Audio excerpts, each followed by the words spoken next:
الحمدللہ رب العالمین۔ محترم پیارے بھائیوں، نبی پاک صاحب الاولاق سیاہ افلاق صلی اللہ علیہ وآلہ وسلم کا پیارا فرمان، سیأتی الزمان علی امتی یحبون خمسا وینسون الخمسا، ان قریب میری امت میں وہ دور آئے گا۔ محترم پیارے بھائیوں، یہاں پر ایک بات آپ دھیان رکھیں، ان قریب کا جملہ وہاں بولا جاتا ہے جہاں منزل قریب ہو۔ نبی پاک صاحب الاولاق صلی اللہ علیہ وسلم نے یہ بات 1400 سال پہلے بیان فرمائی۔ اس کا مطلب صاف ظاہر ہوتا ہے کہ نبی کونین علیہ السلام کی قوت بصارت اتنی وسیع ہے کہ سرکار علیہ السلام نے 1400 سال کے طویل عرصے کو ان قریب کے جملے سے تعبیر کیا۔ سرکار فرماتے ہیں ان قریب میری امت میں وہ دور آئے گا کہ میری امت 5 چیزوں سے محبت کرے گی اور 5 کو بھلا دے گی۔ فرماتے ہیں یحبون الدنیا وینسون الآخرہ، دنیا سے محبت کرے گی اور آخرت کو بھول جائے گی۔ یقیناً پیارے بھائیوں، آج امت آخرت کے دن کو بھول چکی، کسے نہیں پڑی کہ آخرت میں کیا ہونا ہے۔ سب اپنی دنیا بنانے کے چکر میں ہیں، جن کو آخرت کی پڑی تھی یا وہ غاروں میں ہے یا مزاروں میں۔ آگے نبی کونین علیہ السلام نے فرمایا وَيُحِبُّونَ الذُّنُوبَ وَيَنْسَوْنَ التَّوْبَةَ، گناہوں سے محبت کرے گی اور توبہ کو بھول جائے گی۔ آج لوگ سمجھتے ہیں توبہ کا دروازہ صرف شب برات کو کھلتا ہے۔ یاد رکھیں، یہ بھول ہے، یہ غلط فہمی ہے، یہ دھوکہ ہے۔ توبہ کا دروازہ ہم وقت کھلا ہے۔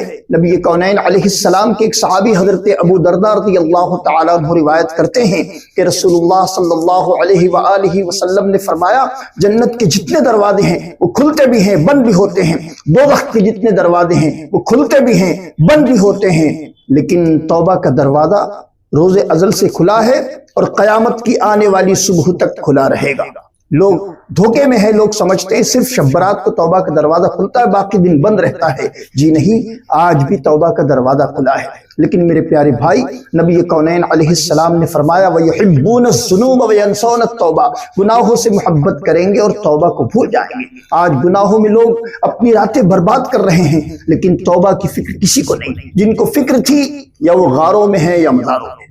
آگے اللہ کے نبی علیہ السلام نے ارشاد فرمایا وَيُحِبُّونَ الْقُصُورَ وَيَنْسَوْنَ الْمَقْبَرَةَ، مکانات اور محلات سے محبت کریں گے اور قبروں کو بھول جائیں گے۔ میرے پیارے بھائیوں، یقیناً آج بے شمار روئے زمین پہ ایسے لوگ ہیں جنہوں نے اپنے والدین کی قبروں کو بھلا دیا۔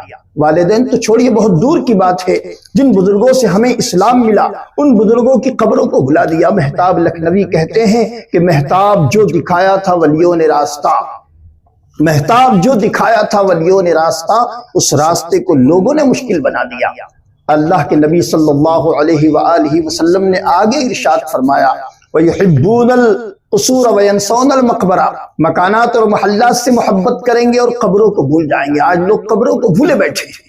آگے فرماتے ہیں وَيُحِبُّونَ الْمَالَ وَيَنْسَوْنَ الْحِسَابَ، مال سے محبت کریں گے اور حساب کے دن کو بھول جائیں گے۔ آج کہاں لوگ حساب کے دن کو یاد رکھے ہوئے ہیں؟ لوگ کہتے ہیں کہ یہاں جو کچھ کرنا ہے کر جاؤ، مرنے کے بعد کون کس کو پوچھتا ہے؟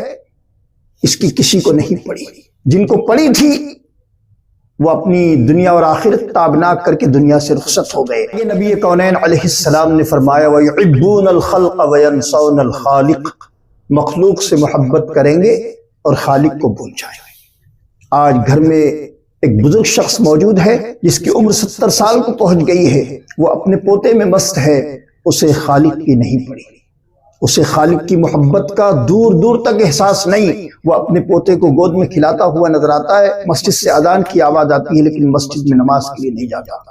محترم پیارے بھائیوں، نبی کونین علیہ السلام نے یہ تمام باتیں آج سے 1400 سال پہلے بیان فرمائی اور یہ آج ساری باتیں سچ ثابت ہو رہی ہے۔ یقین جانیں، جو لوگ اللہ تبارک و تعالیٰ کی محبت کو اپنے دل میں جگہ دیے ہوئے تھے وہ دنیا سے رخصت ہو گئے۔ حضرت علی المرتضیٰ رضی اللہ تعالیٰ عنہ خود فرماتے ہیں جب میرا دل چاہتا ہے کہ میں اللہ سے باتیں کروں تو میں قرآن کھول کے بیٹھ جاتا ہوں۔ جب میرا دل چاہتا ہے کہ میں اللہ سے باتیں کروں تو میں قرآن کھول کے بیٹھ جاتا ہوں، اور جب میرا دل چاہتا ہے اللہ مجھ سے باتیں کریں تو میں نماز کے لیے کھڑا ہو جاتا ہوں۔ محترم پیارے بھائیوں، یہ کیسے لوگ ہیں؟ انہیں آخرت کی اس درد فکر ہے، اور ایک ہم ہیں کہ ان کے نام کی مالائے جپتے ہیں، ہمیں قطعی آخرت کی نہیں پڑی۔ جنہیں آخرت کی فکر تھی ان کے واقعات میں آپ کے گوش گزار کرتا ہوں۔ عبد الواحد لاہوری رحمۃ اللہ تعالی علیہ یہ ابو اللیث سمرقندی کے خلیفہ ہیں۔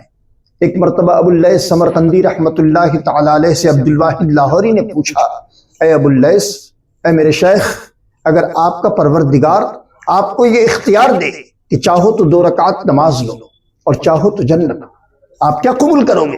ابو اللیث سمرقندی رحمۃ اللہ تعالی علیہ نے فرمایا، میں 2 رکعت نماز قبول کروں گا۔ تو عبد الواحد لاہوری کہتے ہیں، اے شیخ، آپ کا پروردگار آپ کو اختیار دے رہا ہے کہ چاہو تو 2 رکعت نماز لو اور چاہو تو جنت۔ دنیا جنت کی طلب میں نمازیں پڑھتی ہے، جنت کی طلب میں راہ خدا کا سفر اختیار کرتی ہے، جنت کی طلب میں صدقہ و خیرات کرتی ہے، لیکن تم ہو کہ تمہیں اختیار دیا جا رہا ہے کہ چاہو تو 2 رکعت نماز لو اور چاہو تو جنت، تو تم جنت کو ٹھوکر مارتے ہو اور 2 رکعت نماز قبول کرتے ہو، آخر کیا معاملہ ہے؟ تو ابو اللیث سمرقندی رحمۃ اللہ تعالی علیہ فرماتے ہیں، جنت میں میری اپنی رضا ہے اور نماز میں مولا کی رضا ہے۔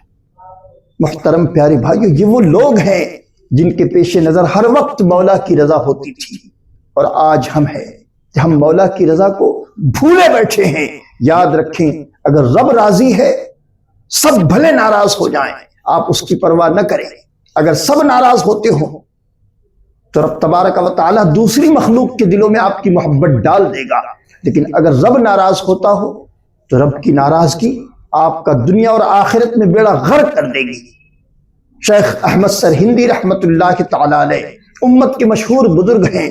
آپ ہی کے دور میں ایک بزرگ رحمۃ اللہ تعالی علیہ نے شیخ احمد سرہندی رحمۃ اللہ تعالی علیہ کے پاس آ کر کہا کہ حضور، 3 دن سے بچوں پر فاقہ ہے، آپ اللہ کے برگزیدہ بندے ہیں، آپ دعا کے لیے ہاتھ اٹھا دیں تاکہ میرے فاقے کا معاملہ دور ہو جائے۔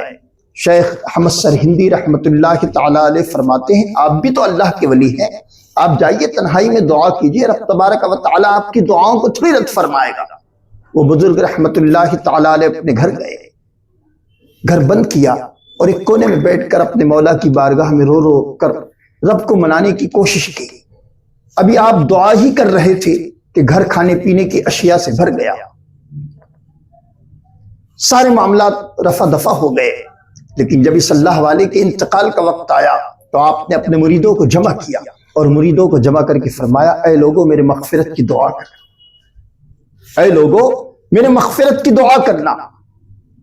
لوگوں نے کہا، حضور آپ کے صدقے پروردگار ہمارا بیڑا پار فرمائے گا، آپ کے صدقے ہماری بخشش و مغفرت فرمائے گا، اور آپ کہتے ہو کہ میرے مغفرت کی دعا کرنا۔ تو آپ نے فرمایا، ہاں مجھ سے غلطی ہو گئی۔ کہ کیا غلطی ہوئی آپ سے؟ تو آپ نے فرمایا، میں نے رب سے مانگ لیا ہے۔ تو مریدوں نے کہا، حضور رب سے ہی مانگا جاتا ہے، سب سے نہیں مانگا جاتا، آپ نے کیا غلط کیا؟ رب سے تو ہی مانگا، سب سے مانگنا غلط ہے، رب سے مانگنا کہاں غلط ہے؟ تو آپ نے فرمایا، مجھ سے بھول ہوئی کہ میں نے رب سے مانگ لیا ہے۔ تو مریدوں نے کہا، حضور آپ نے کوئی بھول نہیں کی، رب سے ہی مانگا جاتا ہے۔ تو آپ نے مریدوں سے فرمایا، کیا میرے رب کو پتا نہیں تھا کہ میرے بچوں پر فاقہ ہے، میرے گھر میں فاقوں کی کیفیت ہے؟ میرے رب کو اس بات کا علم نہیں تھا؟ لوگوں نے کہا، اس بات کا علم تھا۔ کہ پھر مجھ سے وہی غلطی ہوئی کہ میں نے اپنے مولا سے شکایت کر دی، حالانکہ میرے رب کو سب علم تھا کہ میں کس حالت سے اپنی زندگی کے ایام گزار رہا ہوں، اس کی مرضی تھی اور میں نے اس کی مرضی کے خلاف کیا۔ محترم پیارے بھائیو، یہ ہے اللہ والوں کی شان۔ اگر ان کا کوئی کام اللہ کی مرضی کے خلاف ہو جائے، اگر ان کی زندگی میں کوئی کام اللہ کی رضا کے خلاف ہو جائے تو انہیں فکر ہوتی ہے۔ اور ایک ہم ہیں کہ صبح سے لے کر شام تک ہمارے سارے کام الا ماشاءاللہ، کچھ ہی لوگ ایسے ہوں گے جو اللہ کی مرضی کے خلاف کوئی کام نہیں کرتے، لیکن الا ماشاءاللہ جو لوگ اللہ تبارک و تعالیٰ کی رضا والے کام کرتے تھے وہ اب دنیا سے رخصت ہو گئے، اب لوگ ایسے نظر نہیں آتے۔ محترم پیارے بھائیو، ہم اور آپ اپنی زندگی کا احتساب کریں، ہم نے اپنی زندگیوں میں کون سا کام اللہ کی رضا والا کیا؟ ہم اپنے شب و روز پہ نگاہ ڈالتے ہیں تو ہماری شب و روز اللہ کی ناراضگی والے کام میں گزرتی ہے۔ رب تبارک و تعالی ہم تمام کو رضائے الہی والے کام کرنے کی توفیق رفیق عطا فرمائے۔